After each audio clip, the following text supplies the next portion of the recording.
thank you so much for coming on the show. It's great to finally meet you because this is how we meet each other in person nowadays, through Zoom. So why don't you tell us a Right. little bit about yourself and your organization and what you're passionate about? Sure. So my name's Nick Jain. I'm the CEO of IdeaScale. My quick background is so I'm a professional turnaround CEO. This is the third company I've run. First was a private equity-backed $150 million revenue trucking company, then a small shoe startup, and then I joined IdeaScale about a year and a half ago as the CEO. Been pretty successful in that role where I've doubled the growth rates and about doubled the margins over the last 18 months while increasing Nice. headcount. So very proud of that in an environment where a lot of other technology companies have been laying folks off.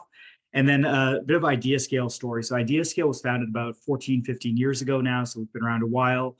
What we do is make idea management software. You can think of it like a CRM for ideas. So you stick your customer data in your HubSpot, Salesforce. Where do you stick your idea data? On a Post-it note, or you email it to your boss? Instead, stick it on our system. Today, we have just under 100 employees spread across 6 countries, and we're happily growing and very happy to be doing what we do with our customers. Nice. Nice. Well, I'm super familiar with the space because I've been in the innovation space. You could argue that you never leave the innovation space. Like you're always in the innovation space once you start innovating, right? And I remember using tools like Spigit and Bright Idea and other tools like that. Is that basically the kind of Yeah, exactly. what you Bright do? Idea is a direct. There's about 10 or so companies. Bright Idea is actually one of our direct competitors. So Right. exactly that.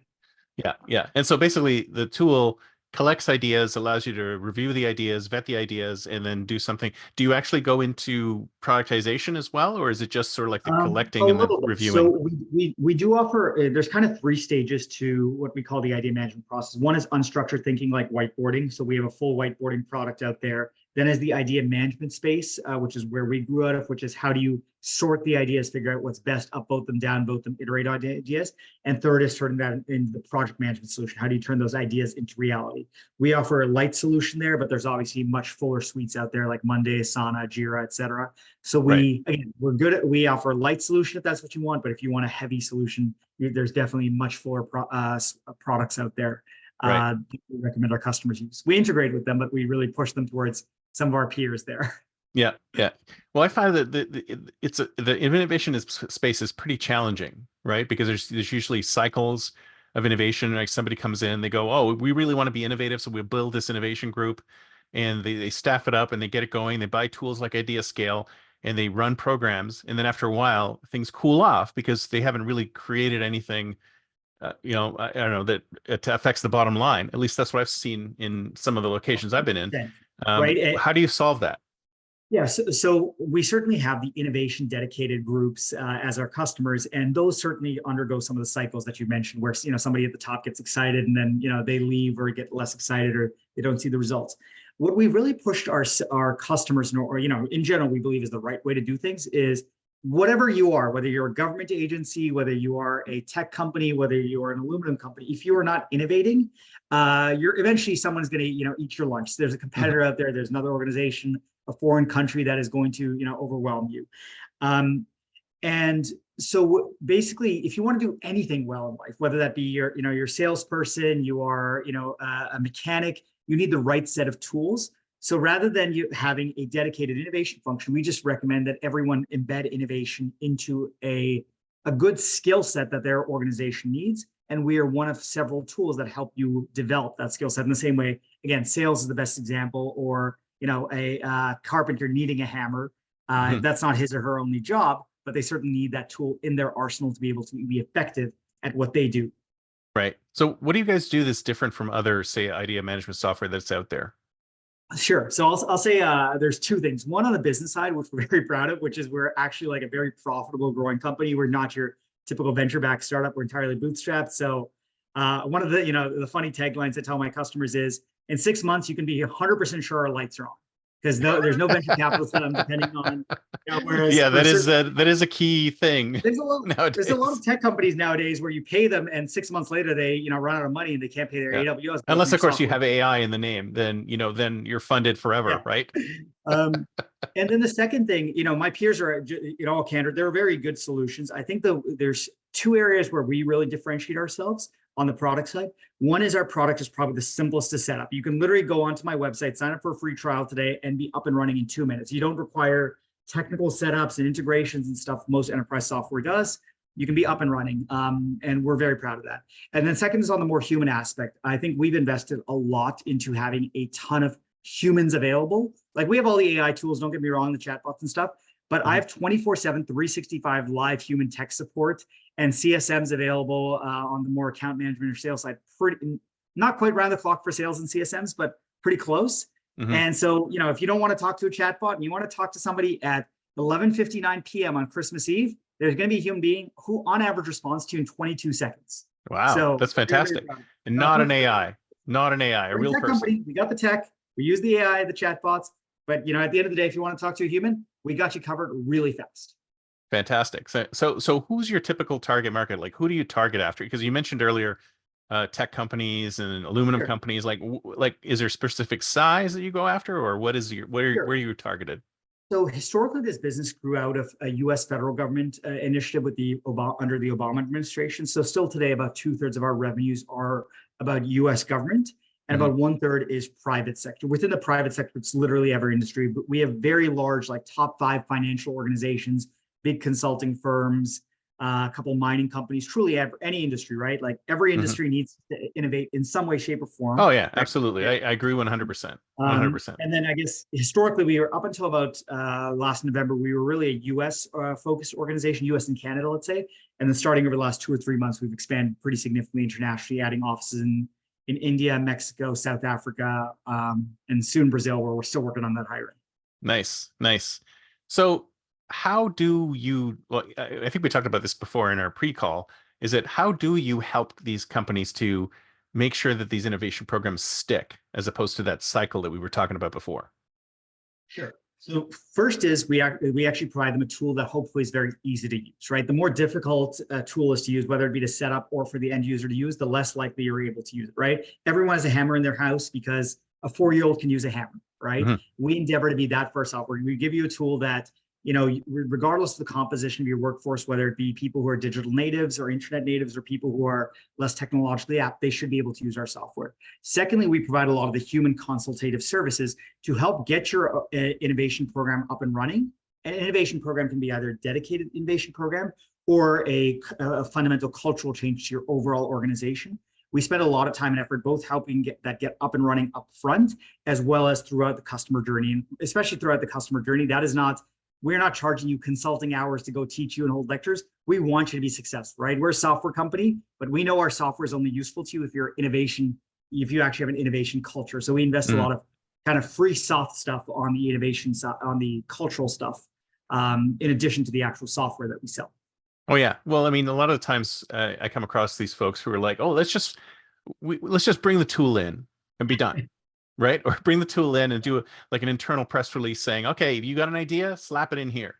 And then that's it. And, you know, those programs don't survive. Those customers pay us for a year. Great. I made it, you know, a year of recurring revenues, and then they're gone. And that's not great for us because you know, a software company makes money off of recurring or repeat customers. And it's also bad for a customer. So it's a lose-lose proposition when that happens. We very much want the relationship the only way the relationship is win-win is if their program is successful. Right. So can you give us an idea of like how many ideas have been generated through the system that actually turned into something? Or, I mean, so I'll toss a couple statistics. So we have a couple hundred large organizations that are paying customers of ours. I think there's just over 3 million registered users through those paying customers. Those could be employees, those could be vendors of the customers, or for the government organizations, those could be regular voters for the open government program, so regular citizenry.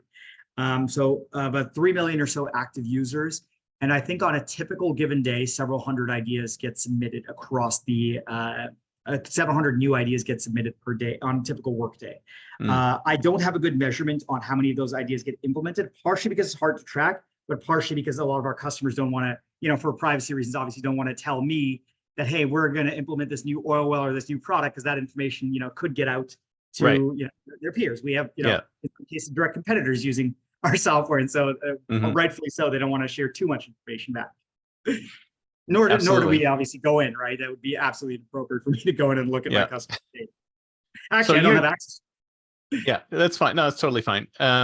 So you have run other startups before this, or like you said, you're a turnaround I run specialist, one but startup and then one much larger company. So Mhm. I'm a kind of professional turnaround CEO now, or professional CEO. The first company was a very large, well-established, $150 million revenue as I don't know, 1,000 employees, where I was co-running the organization. Mhm. That was a big, large trucking and logistics organization. The second was a much smaller, like 20-person shoe startup. IdeaScale is what I would call a mid-stage company. It's a real company. It's profitable. It's growing, lots of revenue. It's been around for a while. And now the goal is to take it from a kind of smaller, medium-sized enterprise into a hopefully billion-dollar organization over the next couple of Right. years. Nice. So where do you see AI fitting into what you're doing? Sure. So AI has fit into what we do in kind of three ways. Number one, for our internal processes, it's dramatically improved productivity. So pretty much since day one, I was a huge advocate of ChatGPT. I think like November 2022 when it came out, I was like, "What is this? I'm going to go research it." And by January of 2022, I was aggressively mandating, not suggesting, mandating that every single person in our organization start using it. So Nice. our social media program, we spend a zero point 0.1 FTEs or employees running it, we're pushing out probably 5 times the content of any of our peer group with Hmm. a fraction of the labor. And Yeah. it's result that our social media followership has grown dramatically, and that's really driven by AI. So that's number one, productivity tools. Our engineers use it for coding, our marketing people use it for writing marketing copy, our designers use it for designing things, internal productivity. Second is implementation to the actual software. So we have built in a co-pilot tool. So rather than just human beings generating their own ideas, you can co-generate ideas or iterate on ideas with AI. And actually, the really fun thing we realized there was it's not that people have difficulty coming up with ideas, but people have stage fright that, hey, maybe I didn't articulate my idea well enough to where I want to share it with my colleagues and Yeah. peers. I'm going to seem stupid if English is my native language, or I'm just not a good writer, even my own native language. And AI does a really good job at taking away that stage fright that people have of sharing. And then third is, how do we think about what's next for us in terms of actually building the business strategy? So I use actually AI a lot to figure out, okay, where are the gaps in my organization, and where should we be going over the next 2 or 3, 4, 5, 10 years of our organization? Wow. That's you've really jumped right into We're it. we're massive we are massive adopters of this stuff, and it's at least for now, it's a huge competitive Have advantage, you both have with you our had any peer group. pushback from anybody at the organization about using it? Um, Not really. I think there has been different levels of adoption, but basically everyone, because I think some people have struggled to appreciate just how powerful this technology is, Right. whereas other people have just taken to it naturally. Um, and so no pushback. I think everyone realizes it's powerful, but the level or the aggressiveness with which they are using these technologies and learning them on their own is pretty variable. Right. Right. So when you that smaller startup that you did, like did you turn that around and then you left? Yeah, that Okay. organization ultimately failed. But yeah, while I was there, basically like doubled the growth rate of the organization during the like year Nice. or two So I that I can't was ask there. you a success story for that one because it didn't quite work out. Unfortunately, yeah, due to no fault of the organization myself, and I was not a founder of the organization. I was like Right. part of a 3-person leadership team there. That was just wrong place, wrong time. Yeah, so unfortunately, that was not a success story. For me, it was, So but not for the organization, unfortunately. So tell me a little bit about the challenges that you have had in turning IdeaScale around. I mean, have you come up against any roadblocks? I mean, has it been smooth There's, sailing? Have they all come in and go, "Hey, he's here. He's fixing no, everything." there's obviously a lot of challenges when you come in, especially as an external hire. So a few things that I'll speak personally. Number one, I'm not a technologist or engineer by training, and we are a software Oh, company. you sound So like one. I don't know. yeah, I mean, I can code a bit, but I'm not a real engineer, right? That's number one. The challenge of not having domain or content expertise. Obviously, some of it I've learned, but I'm never going to be as good an engineer as my mid-level engineers or senior dev staff. right. Number two is the distributed nature of the organization. IdeaScale, actually from like 12 or 13 years ago, we have been a distributed organization, even pre-COVID. And Nice. so we had, offices in different countries, different time zones. That was a big adjustment. Like, okay, most of my engineering team is sitting in Dhaka, Bangladesh. How do I communicate with them effectively and get them to work collaboratively with the sales force here, or vice versa? Right. And number three is a very different mentality towards running the organization. So I'm coming from a finance and private equity background. So I know basically ROI is what is my big buzzword, return on Yeah. investment. If I spend $1, how do I get $10 out? and kind of rebuilding the culture of the organization where every department understands how important that is, that if the ROI is not there, we're only shooting ourselves. Because if you consistently make bad business decisions, it ultimately means you have layoffs or don't get to give people the promotions or raises that they want. And building that cultural change where we have to think about our business decisions critically and mathematically was a big cultural change that I think people really struggled with for the first 6 or 12 months. I think now, now I'm about 18 months into that journey. I think people really get it that, hey, it's not some voodoo math that they've made up, but really it's a good way of running the organization because they've seen the positive impacts that have come. Like, we haven't had layoffs. We've in fact grown headcount 30%. People get raises and they're seeing what's happening to their peers, around the tech space. And I think people have connected the dots saying, hey, having a rigorous approach to running a business is actually really good for everyone. Yeah, absolutely. Although the space is interesting because, I remember going to an innovation meetup at some point, and somebody was doing a presentation of their tool, and immediately he got heckled. What's the ROI? What's the ROI?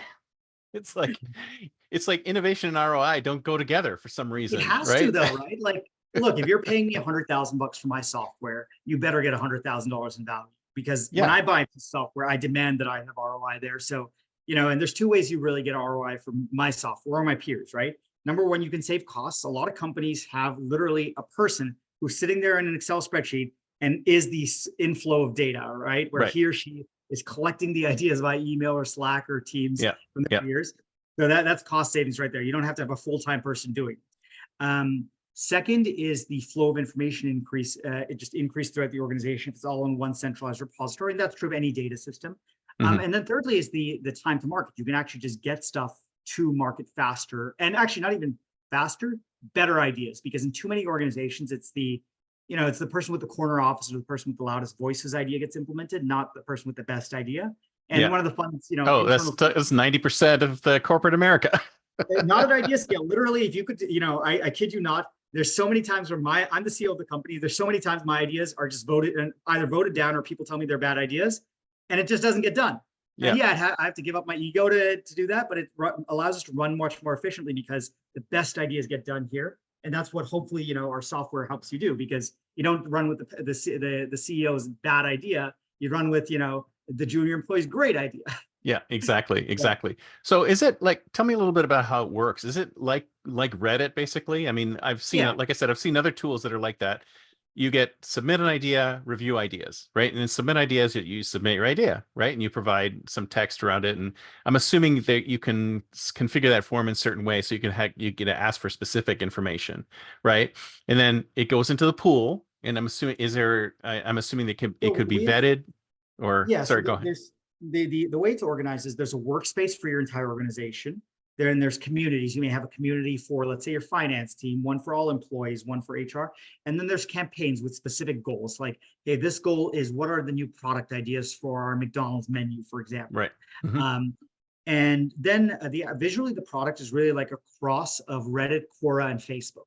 So it's a social media platform where the post is, instead of being a cat photo or a photo of you and your child, is an idea which can be upvoted, downvoted, commented on, or iterated on either by yourself or anyone who has access to that idea. And then there's all sorts of access restrictions for security purposes and whatnot. But yeah, it's really, it's a social media platform for ideas. And visually, it's like what Facebook looks like.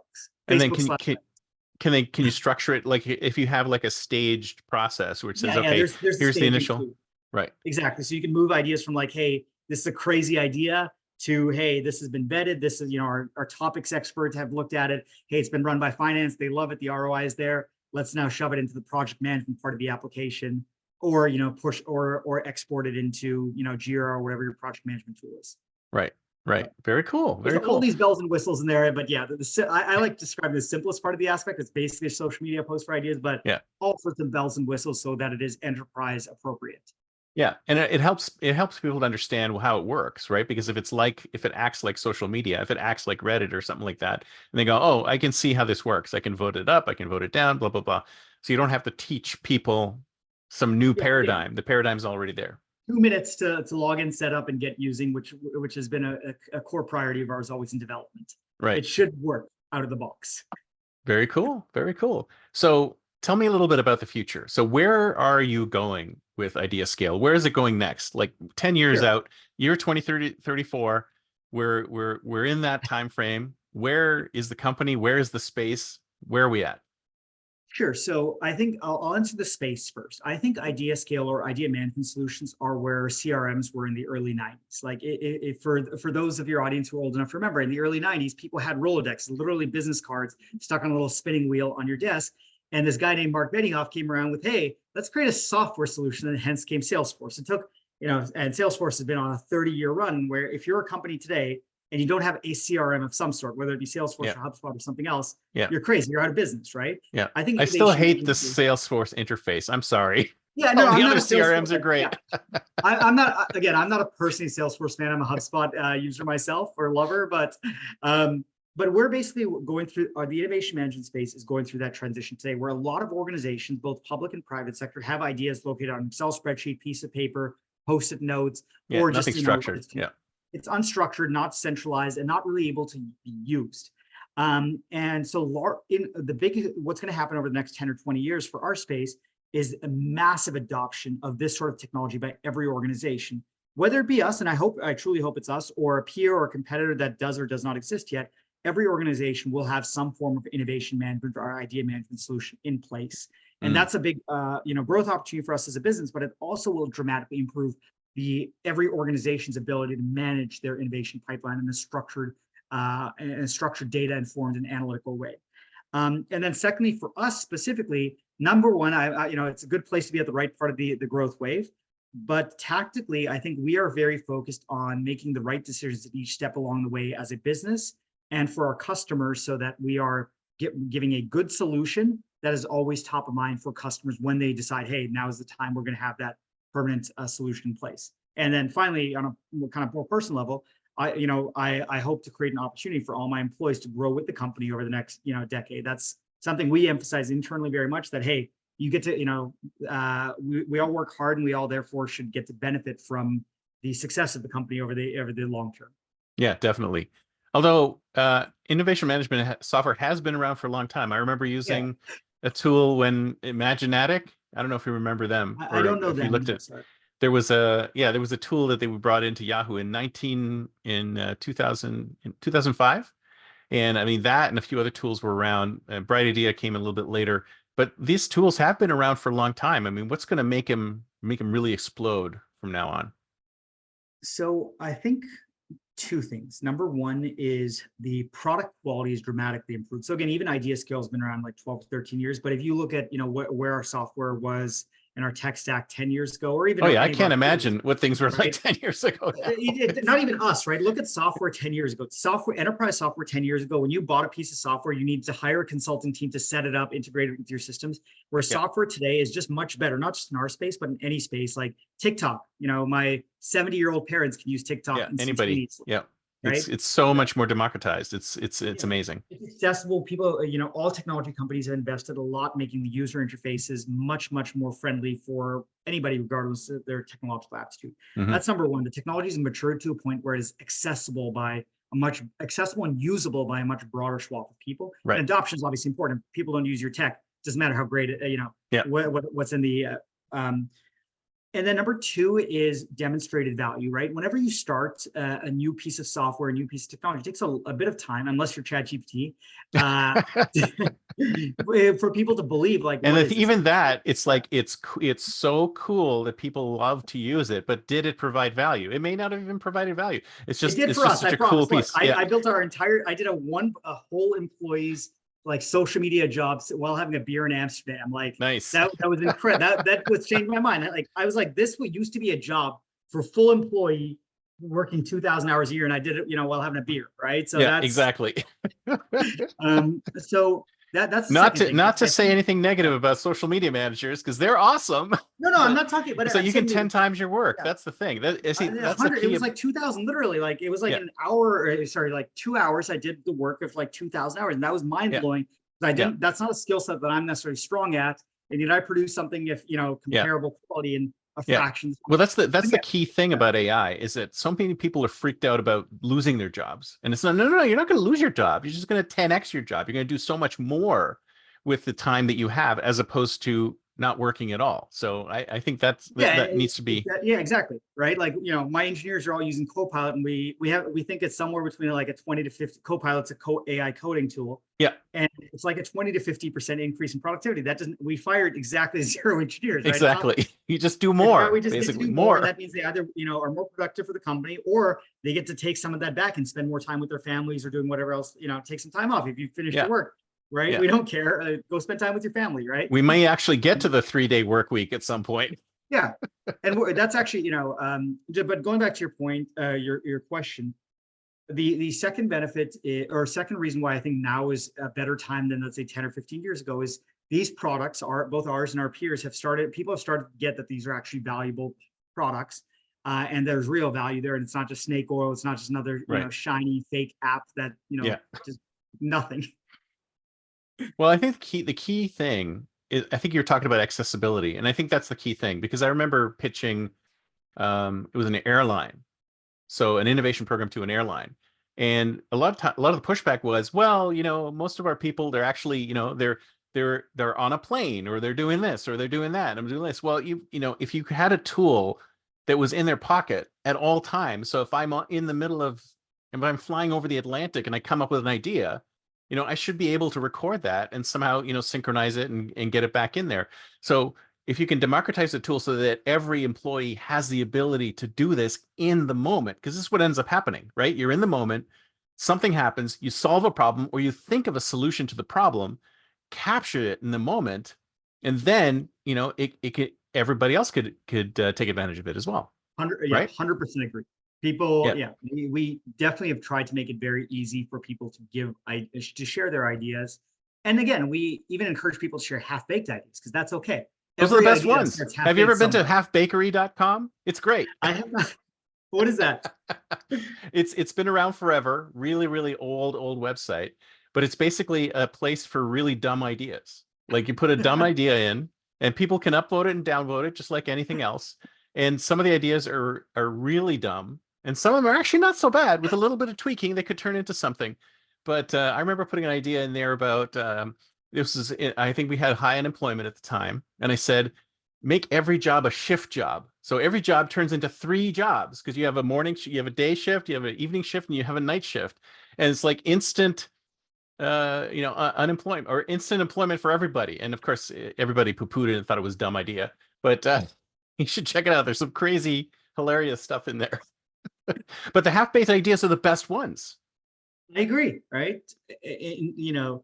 Or at least I should say I partially agree. I think all ideas start half-baked at some point. At some point, you do have to fully bake an idea. Whether you or, a team of people at some point have to bake the idea, but all ideas, start out partially formed or ill-formed, and they need to be refined over time, refined and actualized. Exactly right. Awesome. Well, this has been great. Thank you so much. So if somebody wants to get in touch with you, what's the best way? So I'm available on LinkedIn. People can email me. My email is nick.jain@ideascale.com. I'm usually pretty accessible, and really IdeaScale is very accessible. So if you want to get in touch with anybody here, it's very easy to call us, email us, social media us. We are available, around, and accessible. Sounds great. Well, thank you so much. It's been great. Hey, thanks, Chris, for having me. Have a great rest of your afternoon. You too. Bye.